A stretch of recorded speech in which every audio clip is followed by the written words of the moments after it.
ஒரு நாட்டின் முன்னேற்றம் அமைதியில் இருந்து தொடங்குகிறது. அந்த அமைதியை ஒரு நாட்டிற்கு கொண்டு வருகின்ற முக்கியமான ஊடகம் சுற்றுலாத்துறை.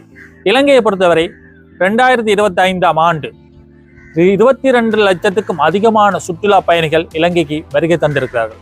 இது இலங்கையின் சுற்றுலாத்துறையின் வளர்ச்சியை காட்டுகிறது. இது நாட்டின் பொருளாதார மீட்சிக்கும் எதிர்கால வளர்ச்சிக்கும் உறுதியான அடையாளம். இந்த வருகையில் அதிக பங்கு வகிக்கின்ற நாடுகளாக இந்தியா, ஐக்கிய ராச்சியம், ரஷ்யா, ஜெர்மன், சீனா போன்ற நாடுகள் காணப்படுகின்றது. உலகம் மீண்டும் இலங்கையை நோக்கி பயணிக்க தொடங்கியுள்ளது. பேரிடர் அபாயங்கள், மழைக்கால சவால்கள் இருந்த போதும் இது சுற்றுலாத்துறையின் உறுதியையும் வலிமையையும் தெளிவாக காட்டுகிறது.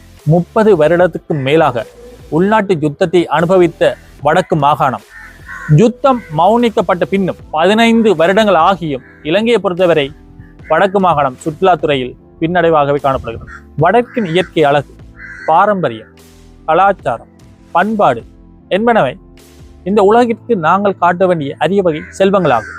யாழ்ப்பாணம் பாரம்பரியமும் பண்பாடும் ஒன்றிணைந்த நகரம். உலகளவில் யாழ்ப்பாணம் தலை சிறந்த கலாச்சார நகரமாக தெரிவு செய்யப்பட்டிருக்கிறது. சுற்றுலாத்துறை வளர்ந்தால் தனிநபர் வருமானம் உயரும், இளைஞர்களுக்கு வேலைவாய்ப்பு அதிகரிக்கும், தொழில்கள், புதிய முயற்சிகள் உருவாகும். விருந்தினரை அன்புடன் வரவேற்கும் விருந்தோம்பல் பண்பு எமது சமூகத்தில் மேலும் வலுப்பெறும்.